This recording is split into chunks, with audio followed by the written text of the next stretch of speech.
Right, so I'm still printing some parts,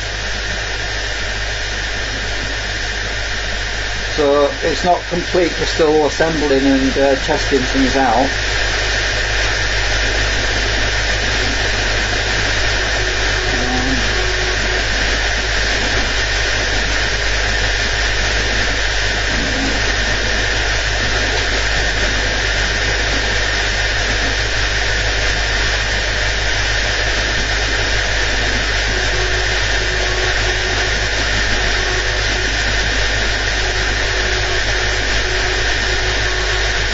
So anyway, I thought I'd do a little update on the situation for the moment.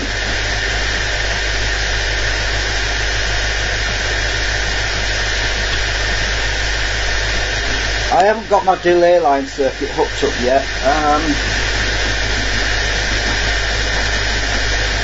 There's my delay line circuit, which I was using previously, and I plan to test it on this new assembly.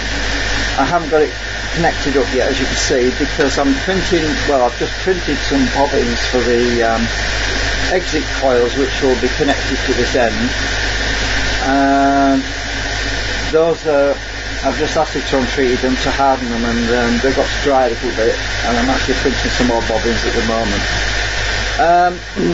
So what this video is to show you is the adjustable timing.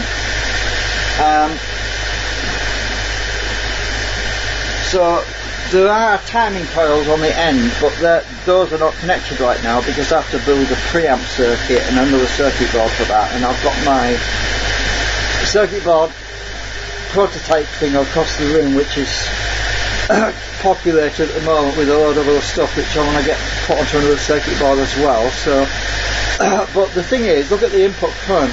The input current at 13.8 volts. I don't know if you can see that very well. Anyway, we're at 13.8 volts and we're only drawing 370 milliamps, and I'm sending out 62 milliamps at the moment from the just two generator coils. So I've only got two generator coils at the moment, and I'm using the original trigger coils that I was using on the other builds. I thought, I might as well just use them for now. And those are piggybacked on the top, and they're also in these slots. Now, because of the new design, I can move these coils around and adjust the timing by simply, it's like an aircraft thing, you know, with a throttle where you can just move them up and down.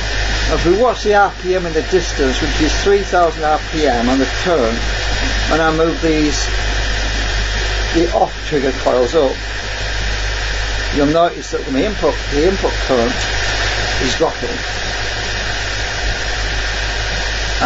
Look at the RPM, hasn't really changed.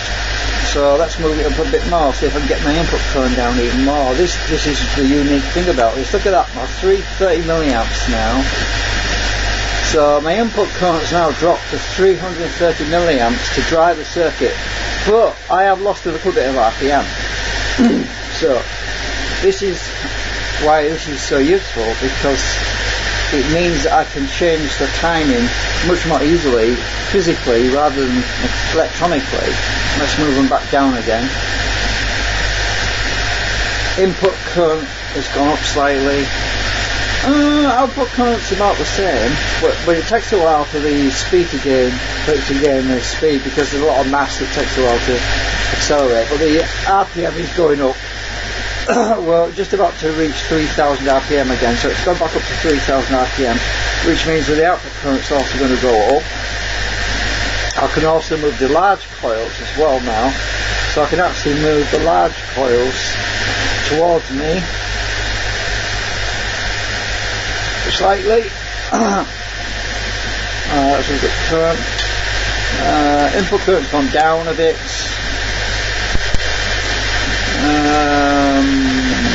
Output current, I have to give it a while, but we're still about 3000 RPM. We're at 2999 RPM. 59.4 milliamps. So yeah, RPM's dropped slightly, so I can move my coils a bit further back again. It's just like a throttle on an aircraft. Kind of cool. So this gives me much more. Now we're back up to 60 milliamps on the output, which is really nice to be able to do that, to fine tune things. And I only moved it by a millimetre, so it just shows the difference that you can achieve just by moving it a millimetre. And my input current 330 milliamps, that's what's driving the circuit at 13.8 volts. Output RPM, so the RPM is now at 3025 and it's climbing still. Maybe I need to go up a bit more, let's see. Move it about a millimetre up. Input current's gone up slightly. Actually it's dropping again, it's just accelerating more. And it's accelerating to 3041 RPM. The input current is about the same, roughly 350 milliamps, but we've actually gained 61.5 milliamps on the output, so that's made a bit of an improvement. Let's move it a bit forward a bit more. Let's see if we gain any more output and any more. The input current's gone up slightly, but that's because it takes it a while for it to accelerate. If it's going to accelerate, then we can see it on the RPM, but if it's going to decelerate, then I'll need to move the coils back a bit. 3000. Seems to be dropping, so I'm going to pull it back about a millimetre again. I think my batteries are about to die on me as well. Right, we're at input current 350 milliamps. Output current is climbing. RPM's climbing.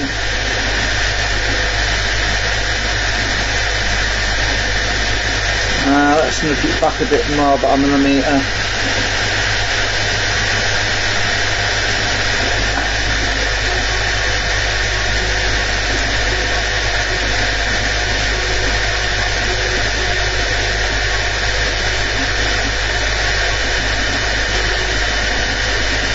I hope you can see that meter, it's right at the bottom of the screen. It could get cropped off or something. I just want to make sure that doesn't happen, so hang on a sec.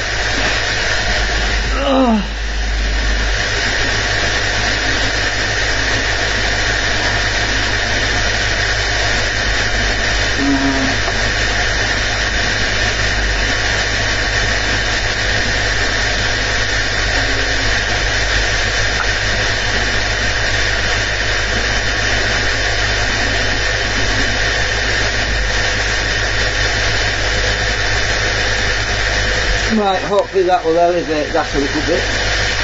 That should be a little bit easier to see it. I was trying to get everything in the camera, you see. I haven't got the oscilloscope on right now. I'm not really interested because I'm not messing about the electronics. I'm just messing about with the physical adjustment of the timing.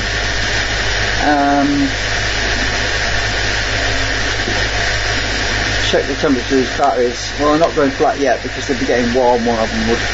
Anyway, so about 59, but it's going to drop slowly anyway, the current output, the output current's going to drop slowly as the supercapacitors are being charged up at the other end.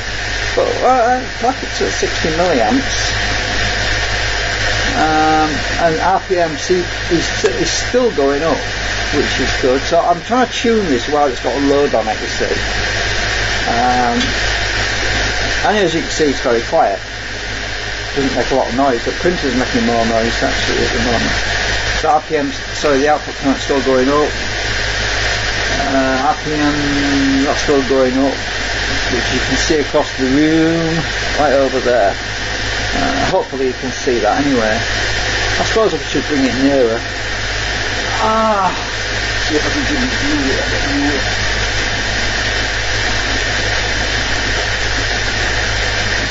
Right, bring the RPM across here, we should. It'll be a bit easier to see it.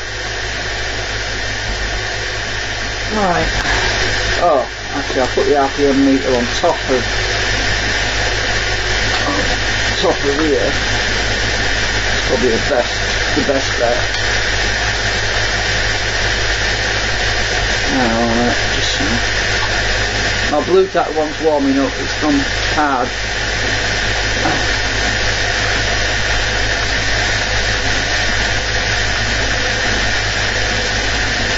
Right, that's the RPM.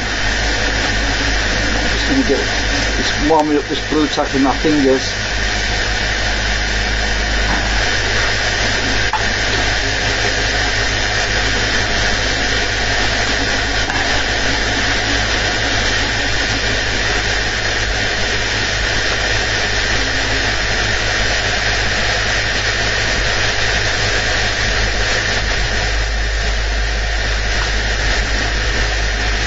Right, so there's the RPM. Should be able to see a lot better now.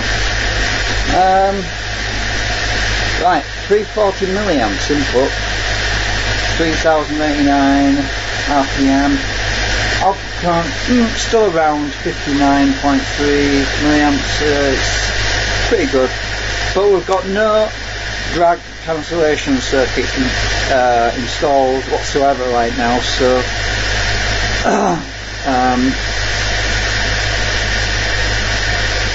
But it's really unique now that I can adjust these timing coils, just by about fractions of a millimetre really, and it's a very handy thing to be able to do to get the timing just right. So I'm going to take the load off now. I'm going to disconnect the load. I'll just disconnect this wire and we'll see how fast we go.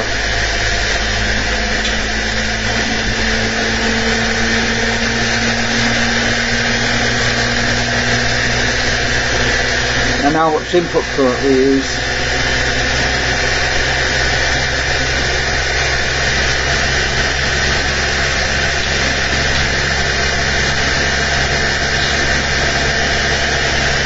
takes a while to build speed up, and the input current's really low, about 320 milliamps. It's still dropping, you can see on there.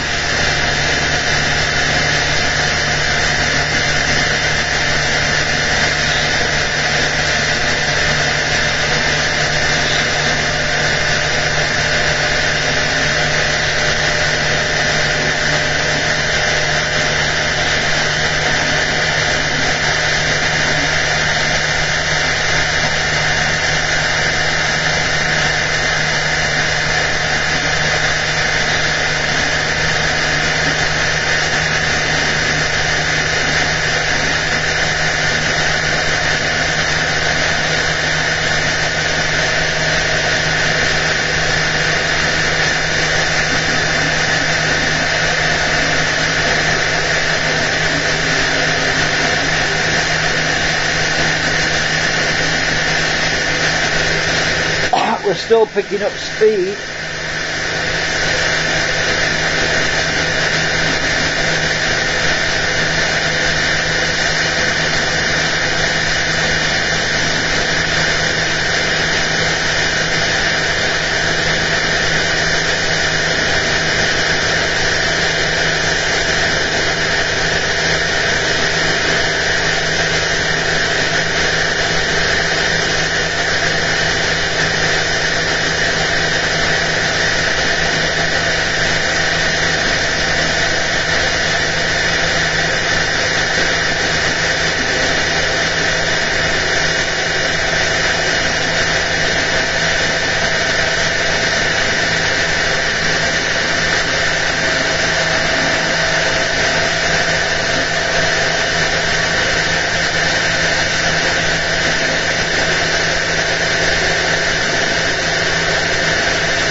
with that timing set the way it is, that seems to be the maximum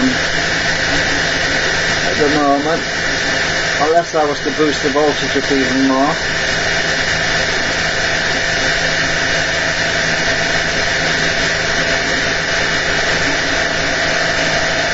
So I'm going to reconnect the load, we'll watch what the current does and what the RPM does.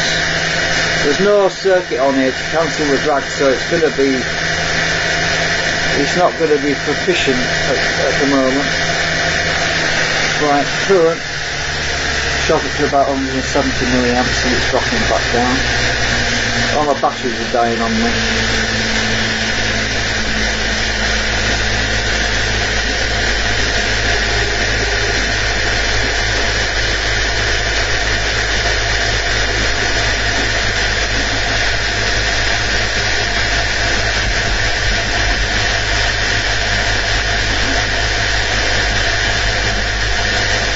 But we're at 350 milliamps on the input, we're at 3081 RPM, 62.3 milliamps on the output. Yeah, I think that's a pretty good test just for the first test, just with 2 coils on the output.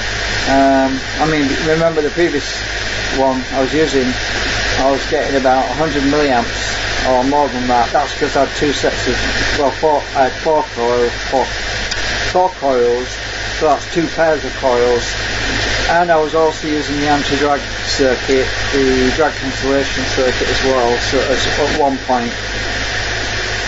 So yeah, I'm just taking this step by step. I'm just testing things out. I've got my full wave rectifier down here at the bottom. Oh, that's off camera actually. So anyway, it's down there. I suppose I can move the camera now because I've moved the RPM meter. Right, so yeah, my full wave rectifier is down here, so the AC comes in. Normally these 2 wires, which you probably can't see too well, they're very small. These 2 wires normally go to the drag cancellation circuit, and the output from that goes to another 2 coil and my exit coils, so they normally go through the drag circuit, anti-drag circuit, but at the moment they're just tied together. So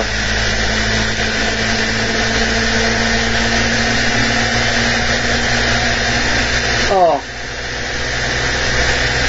don't know what's going on right now.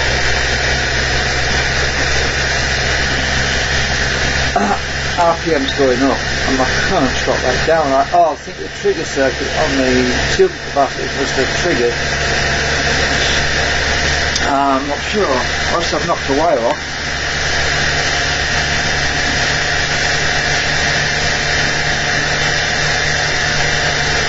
Oh, bad connection.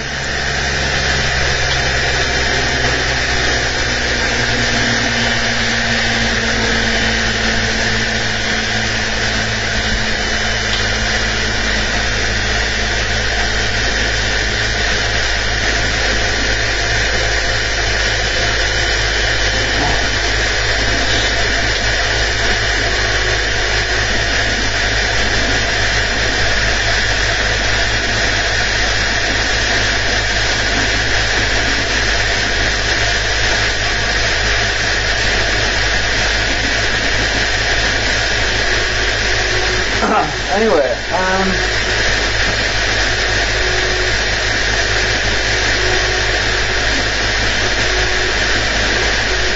it's weird because when I first started we were at 63.1 milliamps and we're still around about that. Oh, actually it's 62 now.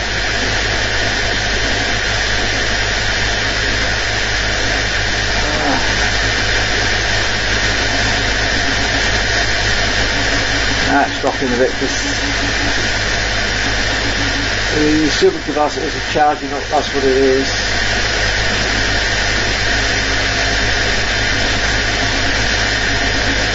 Anyway, not much else to show you right now. I'm waiting for them other bobbin holders to dry out. I suppose I can get them and show you.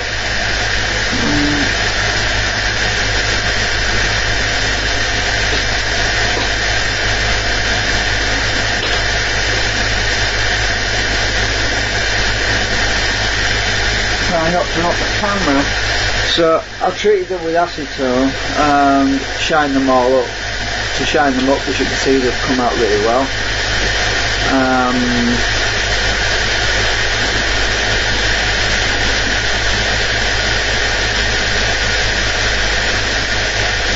It's hard to get the light on them. So anyway, so I'm letting them dry a bit. Because they look a bit squidgy at the moment. But come out really well. So when they dry, I'm going to put my exit coils in these, and they slot in between, just like those slot in. I just prise these apart slightly and they pop in there, then I can put my bobbins in and move them around. But obviously I've got to wire up the coils, solder the wires on and everything, so I can't just slap them in right now. But yeah, these I've treated them for about an hour in the acetone, and they're going to be really solid when they're dry. I've got a little bit of bump up on the edge there somewhere. What do you call it? Coming off of the scissors. Yeah, it's where it was stuck to the plate. It was all sticky and left a bit of, yeah. So anyway, just trim that off.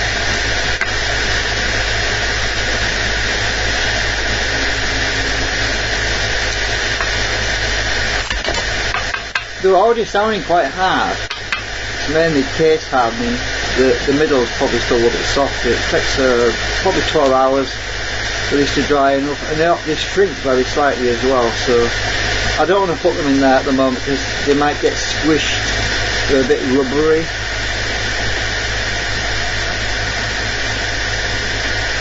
Also, I'm touching them, it's taking the shine off as well, so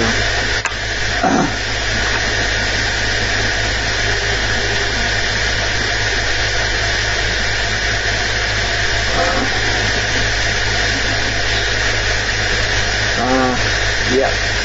So anyway, what else is there to talk about right now? Well, just worrying about this stupid virus that's going on, coronavirus. Yeah, crazy stuff going on right now.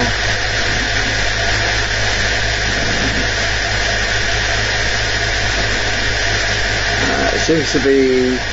A lot of people are actually saying, oh, the flu virus is worse, more people die with the flu virus than the coronavirus. Well, let us not forget that the coronavirus is just basically, we're right at the very start of it, whatever this thing is. I mean, we're nowhere near peak. People are still getting infected. The numbers are going to go up, not down, so yeah. Anybody that says the flu virus is worse is wrong, because this thing is basically, it's a stealth thing. It's people are infected, they don't even know they're infected.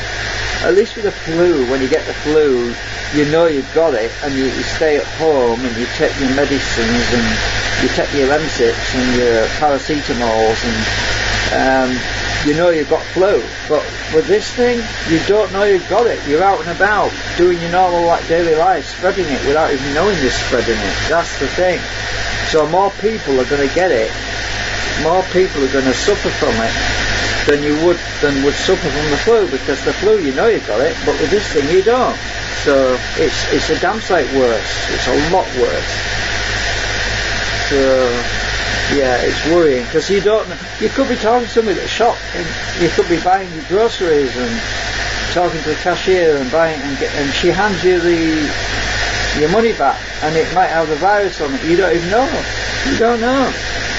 And then about 2 weeks later, you're sick, and then you think, where the hell did I get it from? I don't know where I got it from. That's what's worrying.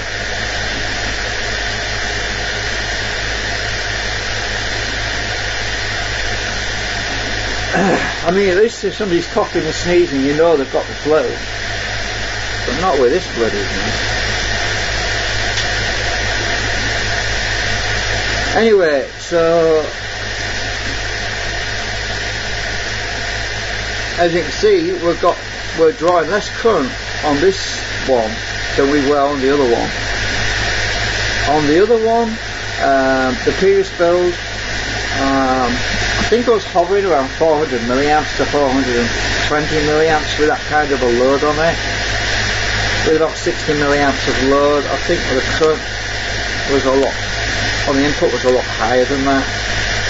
So we're not doing bad.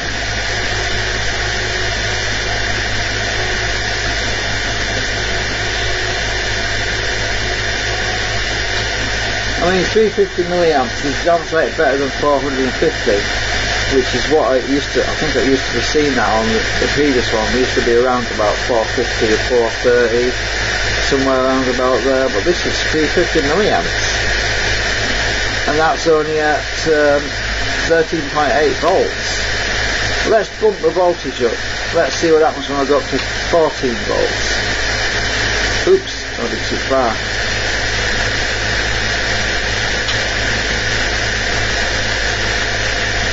Right, we're at 14 volts now.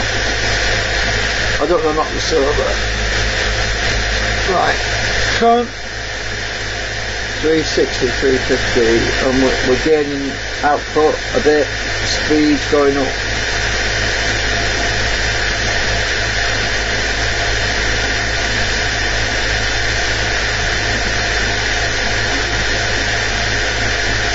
Takes a while to catch up though, because it's there's about a kilogram of mass, maybe more than a kilogram. Maybe about a kilogram, I think.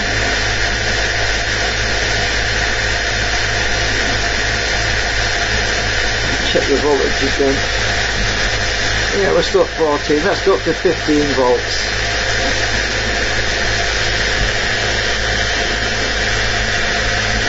That's an extra volt. Now we're at 400 milliamps. Oh, it's current limit is flickering. Batteries could die any minute because it's been going for quite a long time. We have got up to 400 milliamps now on input. Output speed is increasing. Output current's going up.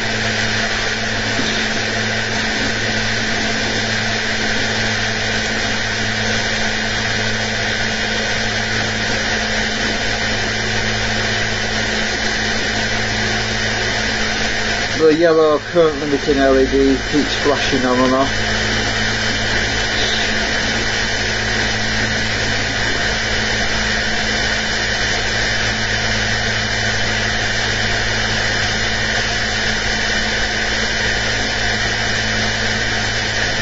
See how quiet it is?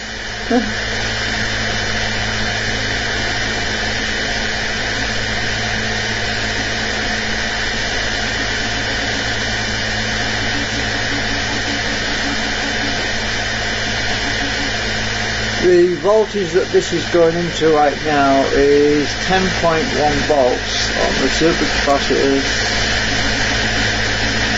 which I can see across the room. 10.2, slowly going up.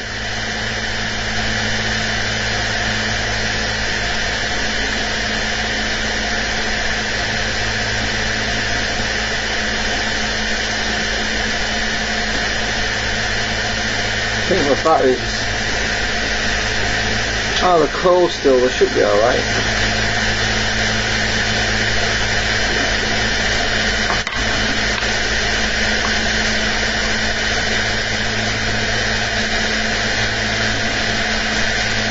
I keep turning them over so that the air can get to both sides and it dry evenly.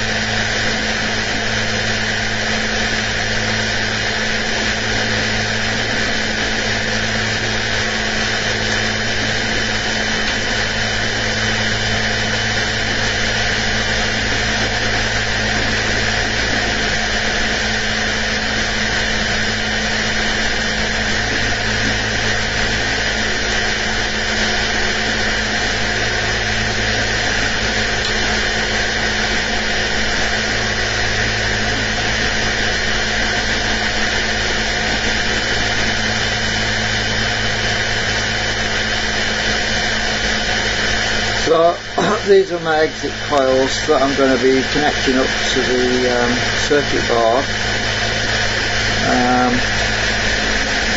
The drag cancellation circuit, I haven't decided where they need to go yet, but the good thing about this new shuttle adjustment is I can pop them in and move them around.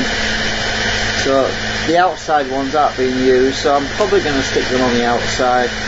Then I've got room to move the shuttles around. This shuttle's not in use, so I can move that all the way down out the way.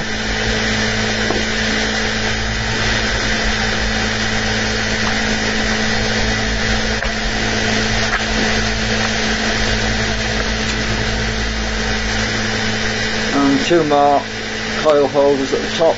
There's no coil in them at all at the moment, they're just empty.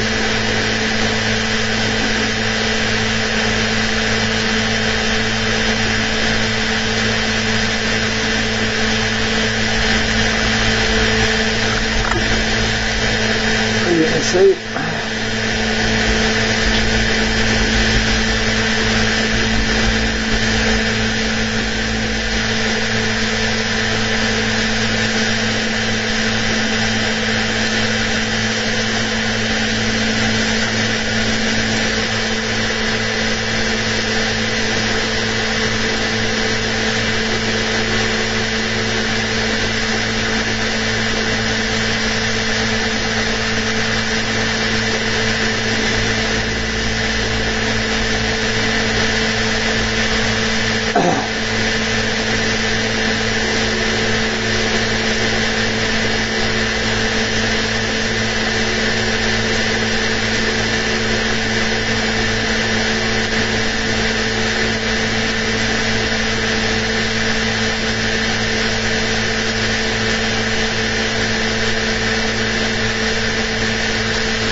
I'm going to go and make another cup of coffee, and I'll probably end the stream after when I come back.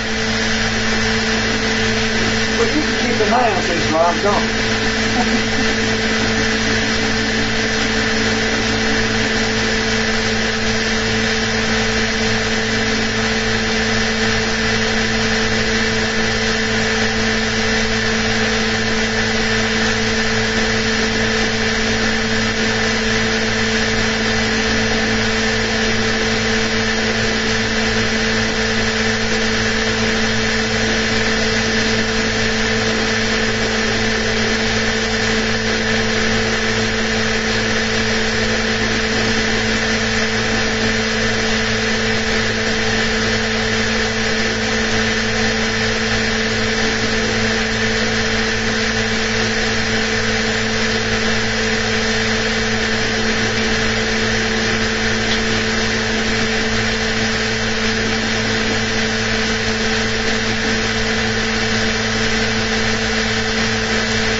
my imagination, or are we actually putting out more current now? I don't know.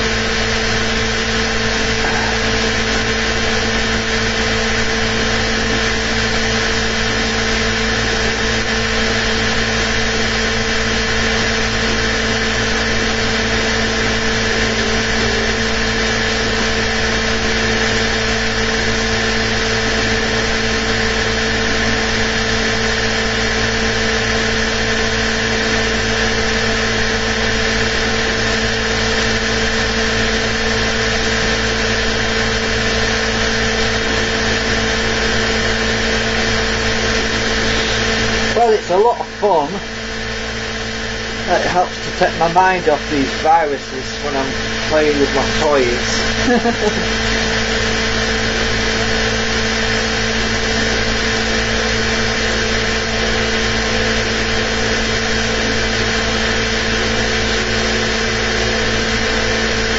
So, I suppose I can test fit these. Oh! Look at that, perfect fit. Of course it will be a little bit tight, a little bit slacker once it's shrunk a bit, because when you acetone treat them, they tend to swell up a bit, you know. Can't get it out now.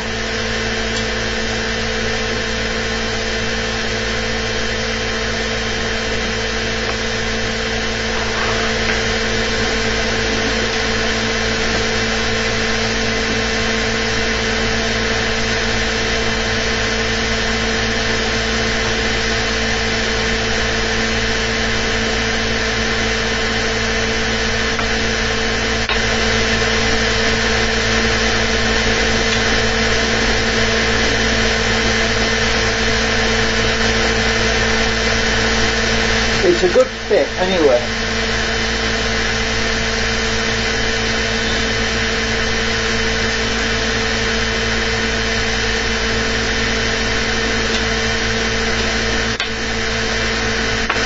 Nice and hard, it's gotten hard a bit.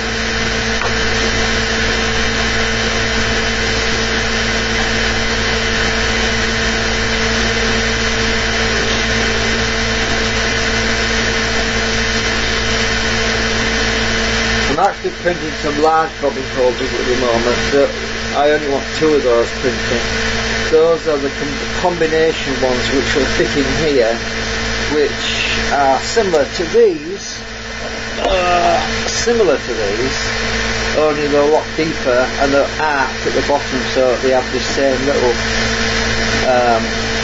arc. If you look at the edge, it's got a moon shape on the very top there, and that's to ride on that concave, or not concave, but cylindrical surface.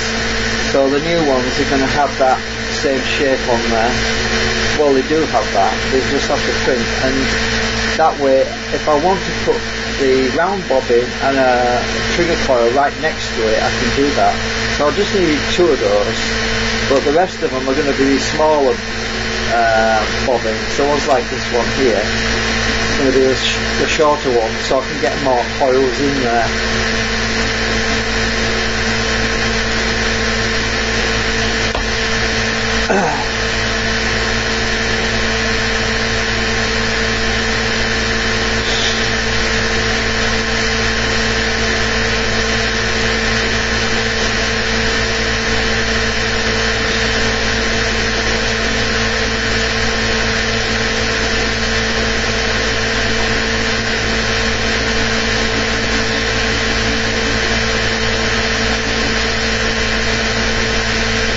Yeah, there's a lot of noise, I think. I maybe need to put noise reduction back on.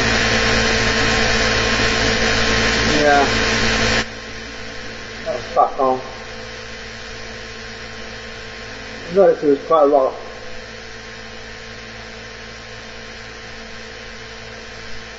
Yeah, that should be better. I sound a bit muffled though with the noise suppression on.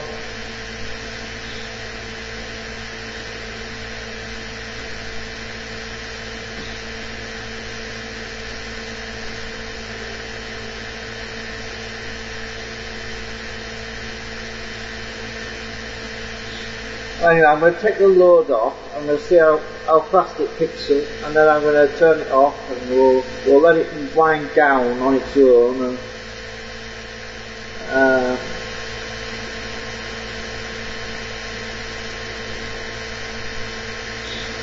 right, I'll take the load off, see how fast it picks up.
I think it's got the max now.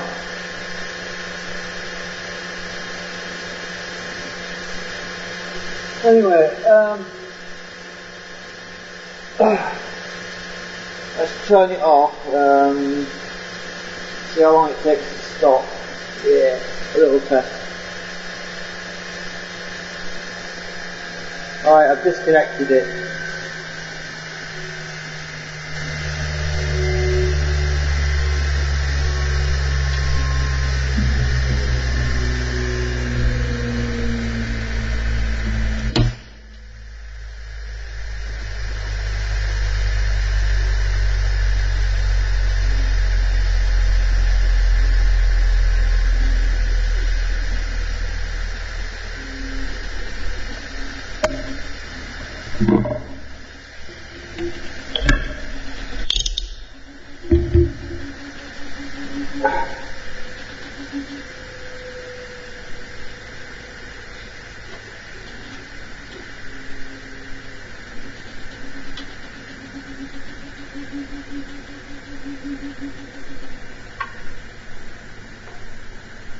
It's just about to come to a stop now.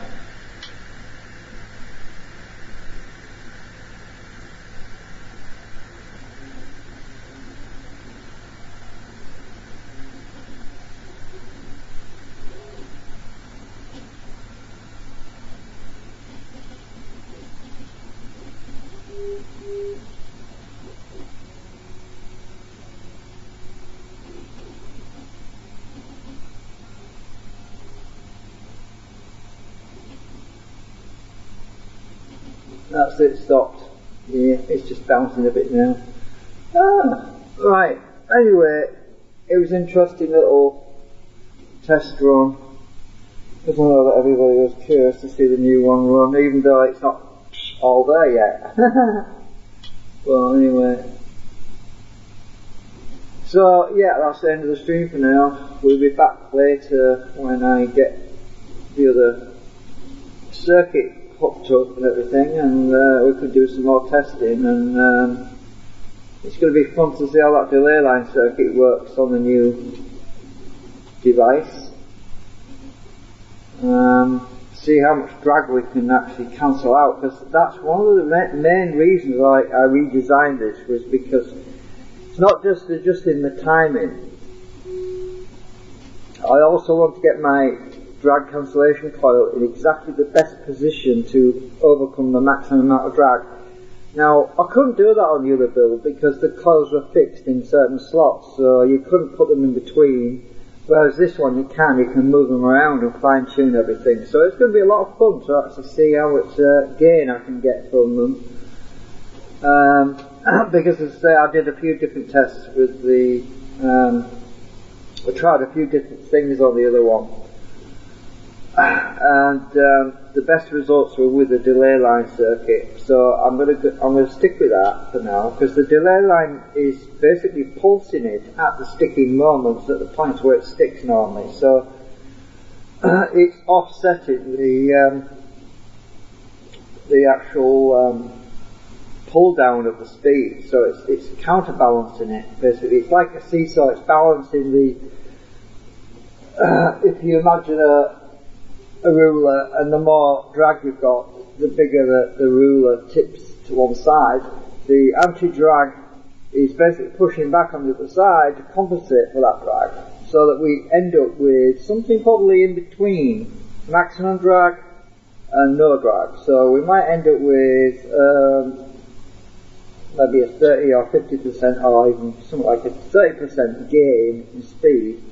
Something like that, because there's always losses, so there's going to be losses obviously, so. But I'm trying to optimise it as much as possible. Anyway, that's it for now. See you in the next one.